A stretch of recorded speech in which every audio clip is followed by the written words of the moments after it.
los principios fundamentales dentro de la comunidad internacional va a ser la cooperación internacional. La cooperación internacional es un principio entre los estados a partir del cual se va a reconocer que muchas veces las autoridades nacionales van a estar sobrepasadas por cierto fenómeno, cierta problemática o cierta situación que se va a dar más allá de sus fronteras nacionales. Los ejemplos tradicionales de problemáticas transnacionales va a ser la migración, la delincuencia organizada o el tema ambiental. En estos tres vertientes es ampliamente reconocido que muchas veces la situación va a superar los recursos materiales o recursos humanos que muchas veces los estados, y dado que es un problema que afecta a una o más naciones, es necesario darle un acercamiento transversal y entre varios estados en aras de adoptar o implementar soluciones a largo plazo que pueda atacar o atajar dicha dinámica en cada uno de dichos territorios. Uno de los principios también rectores de la comunidad internacional, el cual podemos ver plasmados en los primeros artículos de la Carta de las Naciones Unidas, va a ser el respeto a la integridad nacional, a la no intervención en los asuntos locales del Estado y al respeto de la soberanía que tienen los Estados como pares. Este principio va a derivar de lo que sería el Pacto de Westfalia, donde la comunidad internacional, principalmente los estados, reconocieron que no va a existir una autoridad supranacional que pueda imponerle sus decisiones al resto de los miembros que son parte de la Sociedad de las Naciones, y por esta razón los mismos tienen que reconocerse como la autoridad suprema dentro de cada uno de sus territorios. A partir de esta concepción, tenemos que las autoridades nacionales van a ser aquellas que van a autorizar la cooperación muchas veces de un tercer estado, y no importando las circunstancias, siempre se va a respetar dicho principio. Hay que recordar lo que aconteció en México hace 2 años con el terremoto, que tuvo una gran destrucción a nivel nacional, donde las autoridades extranjeras ante dicho desastre ofrecieron al gobierno de México su cooperación y su apoyo. El gobierno de México, caso por caso, fue aceptando cada una de dichos apoyos dependiendo de las necesidades que hubiera respecto a ciertos elementos que pudieras necesitar en ese momento la sociedad civil. Llámese equipos de rescate, suministros o a lo mejor una cooperación técnica o monetaria para hacer los esfuerzos de reconstrucción. De esta manera, los estados nacionales van a reconocer que sus autoridades siempre van a mantener el control de todo lo que sería la recepción de esta cooperación internacional, y esto se da para evitar de que pudiera haber una afectación muchas veces a la industria nacional que se pudiera dar a lo mejor por una ayuda excesiva que pudiera tener un efecto contraproducente respecto a cierto mercado industrial.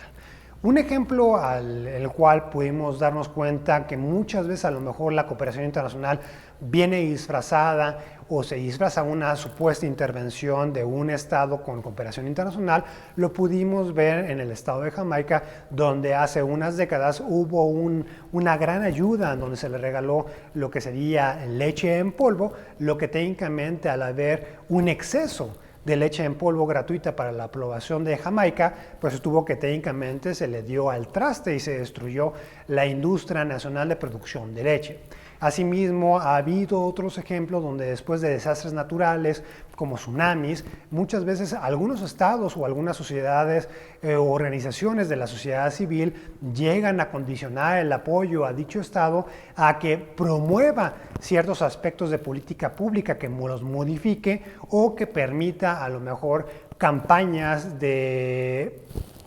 religión, para promover cierta religión o ciertos puntos o aspectos en específico. De esta manera que los estados siempre han sido cautos con lo que sería la cooperación internacional, si bien se está dando o fundamentando en el principio de solidaridad, los estados al final del día van a ser los que van a poder determinar qué tipo de cooperación van a llevar caso por caso. Esto va a ser en materia general, pero también si lo abordamos en materia de derechos ambiental o el derecho humano o un medio ambiente seguro y sano, pues tenemos que en la actualidad se ha reconocido que los estados van a ser incapaces para adoptar medidas unilaterales que puedan ayudar a combatir el cambio climático. De esta manera podemos darnos cuenta que muchas veces los esfuerzos unilaterales no van a ser suficientes, sino que es necesario que toda la comunidad internacional se ponga de acuerdo para poder implementar medidas que puedan tener un efecto a nivel global.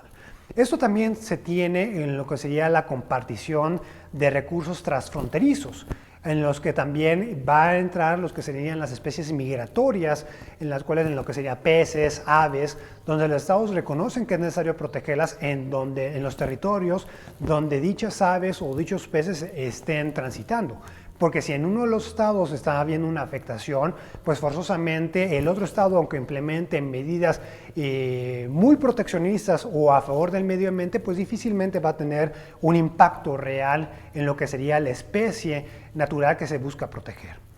Un ejemplo que habíamos comentado en la cápsula pasada fue el caso de recursos transfronterizos, donde podíamos ver cómo la situación en lo que sería la ciudad de San Diego y la ciudad de Tijuana había una gran contaminación después de que se desborden las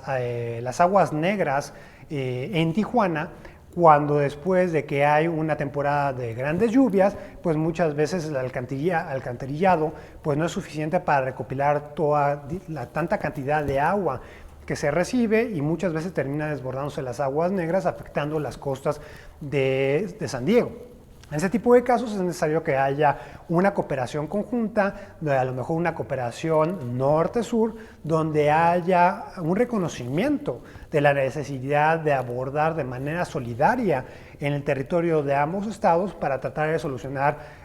cierta problemática en específico. Muchas veces cuando se da la cooperación sur-sur o norte-sur, vamos a tener que el estado que muchas veces cuenta con mayores recursos va a ser el que va a realizar aportaciones económicas para ayudarle al estado el que no tiene los recursos suficientes para poder abordar una problemática que pudiera afectar en específico el territorio de otro estado. Entonces, de esta manera, pues vamos a tener una situación gana-gana, donde el estado desarrollado, el estado con recursos económicos, pues ya no va a ser afectado por la escasez o a lo mejor la falta de medidas o implementación de medidas en el estado sur.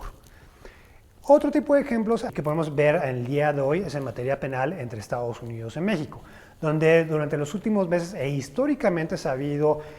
visto el reclamo por parte del gobierno de Estados Unidos hacia el gobierno de México en el sentido de que tiene la obligación de detener el flujo de drogas que vienen de México hacia Estados Unidos. Y el gobierno de México, a la inversa, le reclama al gobierno de Estados Unidos la omisión que ha hecho históricamente en el tener el flujo ilícito de armas de Estados Unidos a México. Como podemos ver, aquí es un ejemplo de delincuencia organizada transnacional donde está habiendo una afectación o hay una sinergia entre lo que sea el trasiego de armas y el trasiego de drogas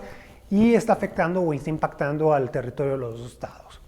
Desafortunadamente en las últimas semanas, últimos meses, hemos visto cómo ha habido diferentes situaciones donde hemos visto ejemplos de la cooperación internacional entre los dos estados. Un ejemplo ya lo habíamos mencionado en las cápsulas pasadas, en el arresto de Ovidio Guzmán, el hijo del Chapo Guzmán, el cual el operativo en Culiacán, Sinaloa, había sido el resultado de una solicitud de detención provisional con fines de extradición que el gobierno de Estados Unidos emitió y le remitió al gobierno de México con fundamento en el tratado de extradición que se tiene signado entre los dos estados, y a partir de la misma es cuando se activa o deriva el operativo que ya habíamos discutido ampliamente en cápsulas pasadas. También en días recientes tuvimos los lamentables acontecimientos en Chihuahua, donde la familia Levarón sufrió un atentado, donde varios de sus integrantes familiares pues murieron en lo que sería por un atentado orquestado por un grupo delictivo vinculado al tráfico de droga.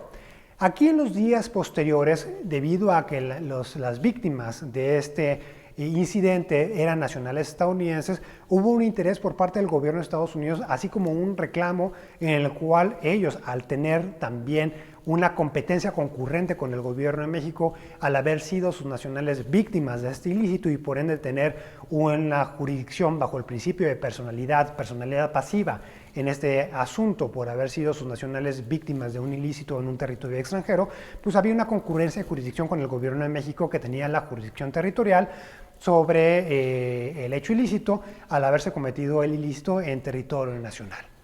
Entonces, al haber esta concurrencia de jurisdicciones, obviamente va a haber una oportunidad para que las autoridades de ambos estados puedan abrir investigaciones paralelas en cada una de sus jurisdicciones. De esta manera, ya habíamos platicado también en cápsulas anteriores, que la cooperación internacional en materia penal se va a tener en dos vertientes, lo que sería por un lado la figura de la extradición y por el otro la figura de la asistencia jurídica. La figura de la asistencia jurídica, al igual que la extradición en la relación México y Estados Unidos, también va a tener como fundamento un tratado de asistencia jurídica mutua que ambos estados también ya firmaron. A través de estos instrumentos jurídicos se van a formalizar las formas en las cuales se someten las peticiones que cada una de las autoridades nacionales tengan hacia el otro estado, con la finalidad de asegurar la cooperación y también para establecer los elementos que requieren para proceder a nivel interno con sus investigaciones. De esta manera que la asistencia jurídica mutua va enfocada más a lo que sería la obtención o recabación de evidencia. Evidencia en el sentido de obtención de documentos, obtención de testimonios o el desahogo de diligencias en territorio extranjero. Los estados van a tener diferentes formas de cooperar, las cuales van a estar formalizadas en este tipo de instrumentos, en tratados, en los cuales van a ser los canales formales de cooperación y de igual forma va a haber canales paralelos como lo que serían los agregados legales que los estados tienen adscritos en las embajadas y en los consulados, los cuales van a ser representantes de dependencias encargadas de procuración de justicias y van a encargarse de la cooperación y en el diálogo permanente o el intercambio de información con las autoridades del estado receptor. De esta manera se asegura una cooperación estrecha y permanente entre los estados, los cuales al darse cuenta y reconocer que hay fenómenos que van a rebasarlos a las autoridades nacionales y por las propias limitantes de no poder ejercer sus facultades de forma extraterritorial, pues van a tener que verse forzados a buscar la cooperación entre los estados. Y para no evitar o no tener una cooperación aislada, sino tratar de asegurar un canal un diálogo permanente y constante con las autoridades del Estado receptor, es que se ha reconocido a nivel mundial, específicamente en la Convención de Viena sobre Relaciones Diplomáticas, la figura del agregado legal, el cual en la práctica también puede ser acreditado bajo la figura del cónsul, bajo el amparo de la Convención de Viena sobre Relaciones Consulares. Entonces tenemos que hay una cooperación formal a través de lo que serían los tratados de cooperación en materia de extradición y asistencia jurídica y por otro lado la cooperación que se puede desahogar de manera directa, de manera permanente a través de los agregados legales que están acreditados como diplomáticos o como cónsules bajo las convenciones de Viena ya mencionadas. Entonces, tenemos que el gobierno de Estados Unidos y el gobierno de México también son parte de instrumentos internacionales de carácter multilateral. Hay diferentes instrumentos que, como los bilaterales que acabo de mencionar, existen para el resto de la comunidad internacional porque hay fenómenos también que afectan a toda la comunidad internacional como parte de un todo. Y para recordarlo hay que hacer referencia a la troika de instrumentos que ha creado las Naciones Unidas a través de su Oficina para la Droga y el Delito, en la cual tenemos la Convención de Viena sobre tráfico ilícito de estupefacientes y sustancias psicotrópicas, la Convención de Mérida en contra de la corrupción y la Convención de Palermo sobre delincuencia organizada transnacional.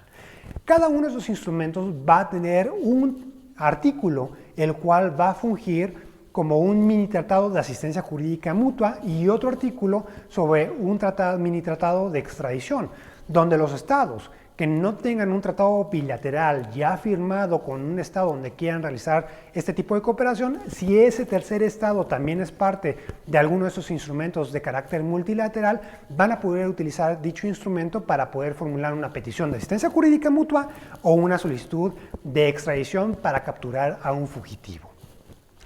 En ese sentido, tenemos que el gobierno de México y el gobierno de Estados Unidos son parte de la Convención de Palermo sobre delincuencia organizada transnacional, así que aparte de los instrumentos ya referidos, pues también pueden realizar su cooperación bajo el amparo de este instrumento de carácter multilateral.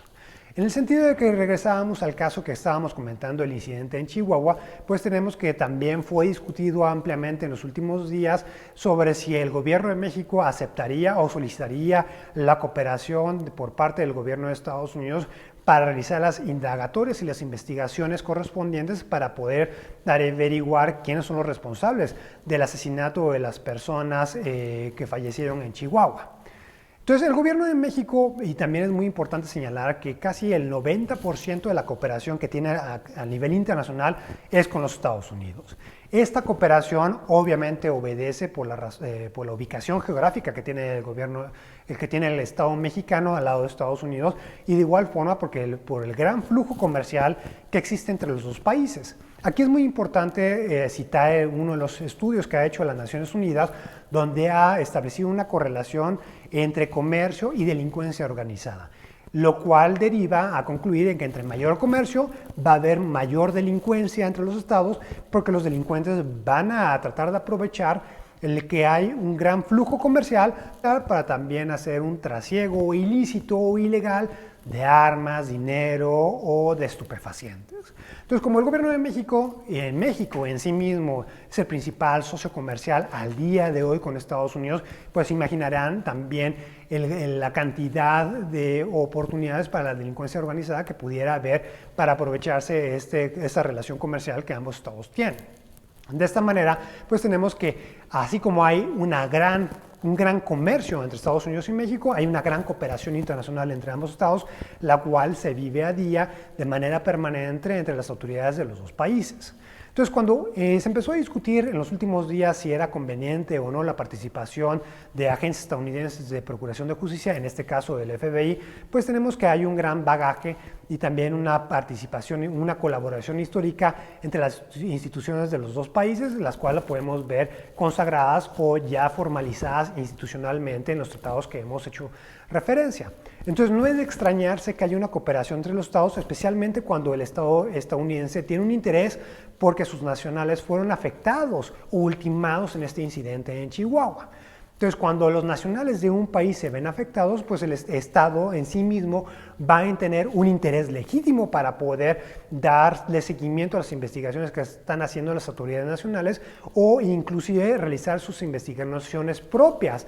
dentro de su territorio. Un ejemplo que podemos ver ya aplicado por parte del gobierno de México es el incidente donde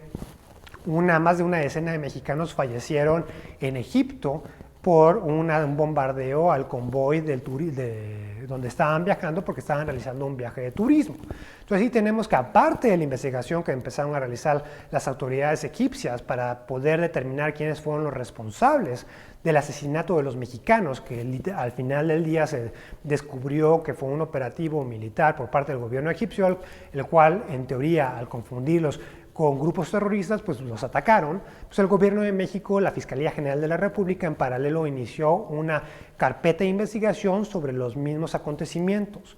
Esto también está reconocido dentro del sistema jurídico mexicano, la facultad que tienen las autoridades mexicanas para poder iniciar una investigación por hechos acontecidos en el extranjero en contra de mexicanos. Esto lo vamos a ver claramente tipificado en el artículo 4 del Código Penal Federal, donde se reconoce esta facultad de investigación o esta competencia extraterritorial de las autoridades mexicanas cuando un mexicano es víctima de un ilícito en el extranjero a manos de extranjeros o el mexicano es el que comete el ilícito en el extranjero.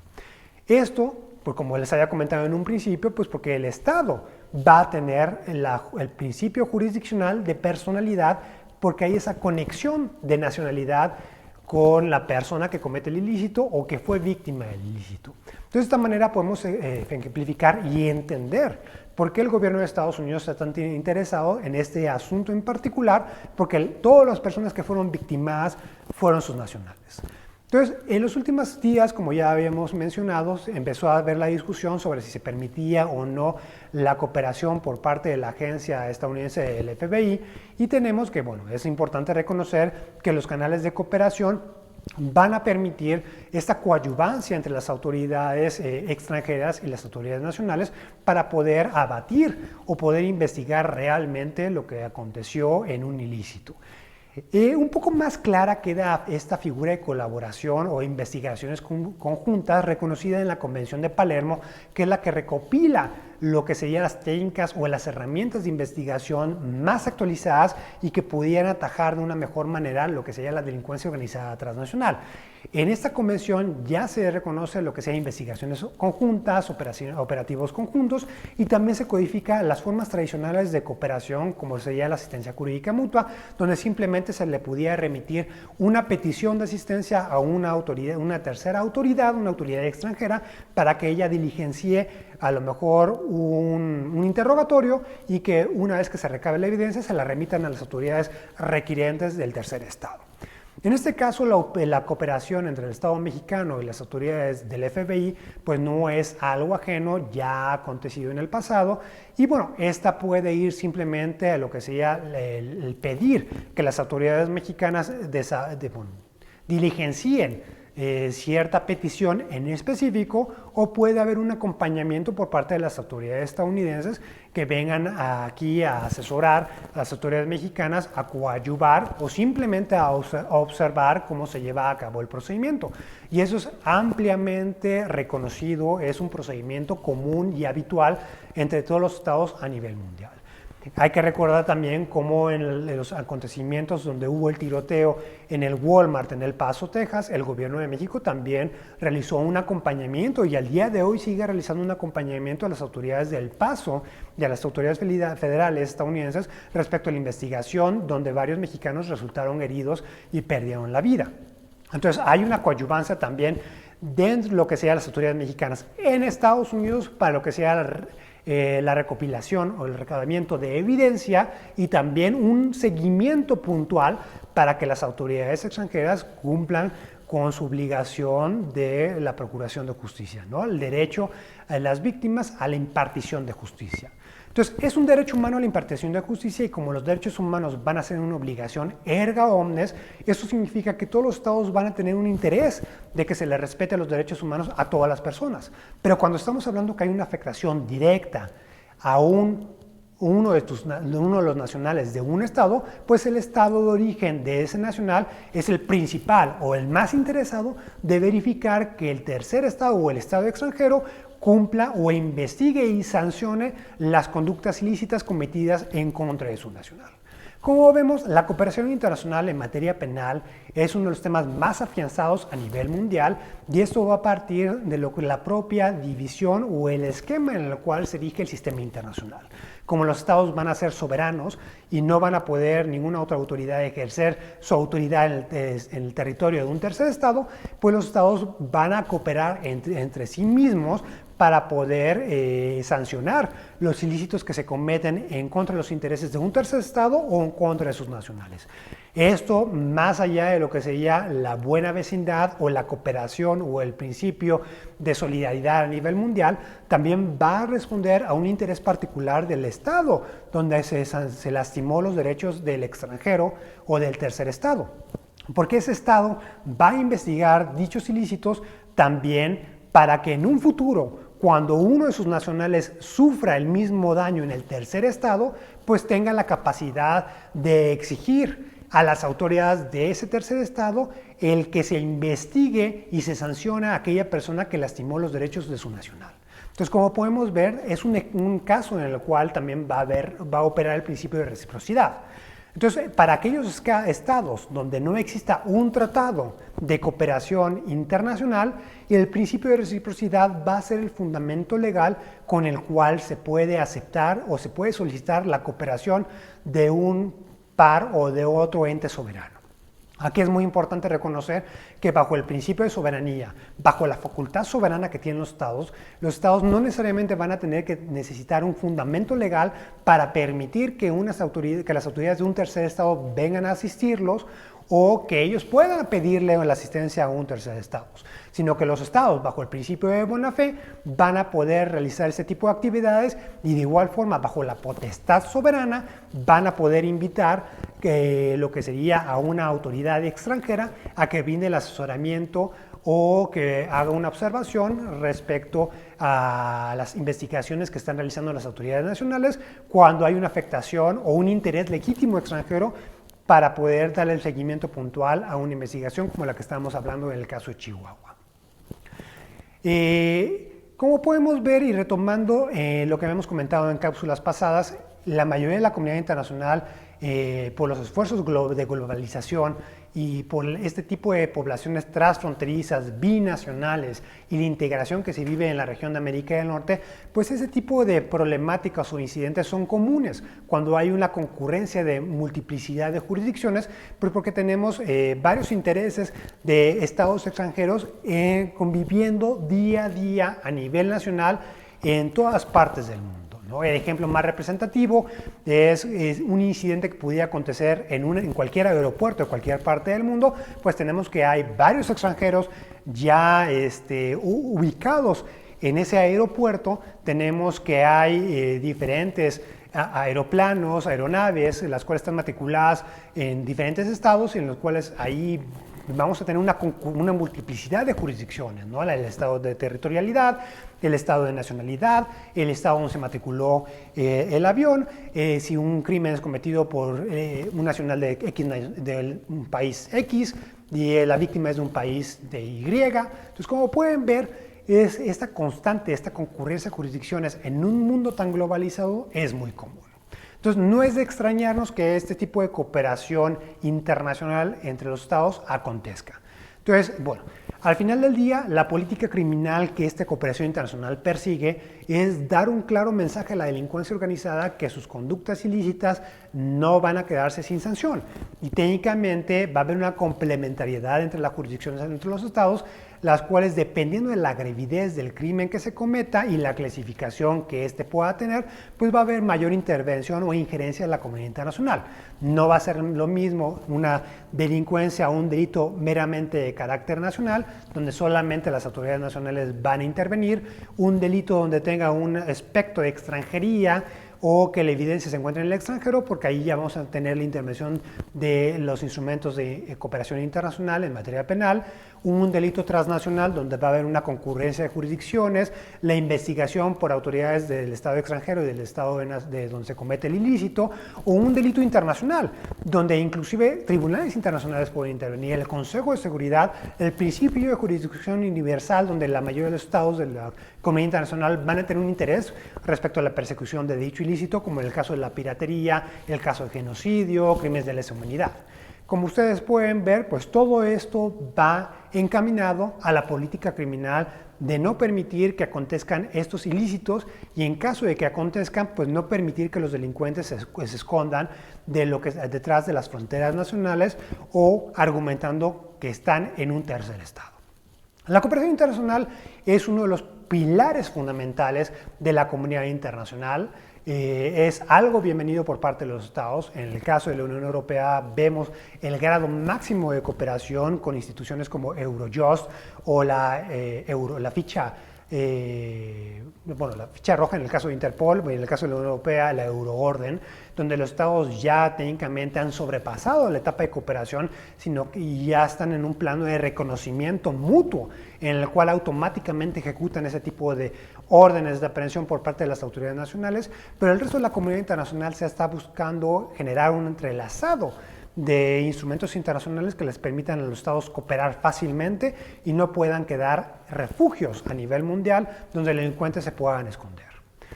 Muchísimas gracias por su atención. Estaremos comentando un poco más sobre este tema en próximas cápsulas. No olviden suscribirse y hasta la próxima.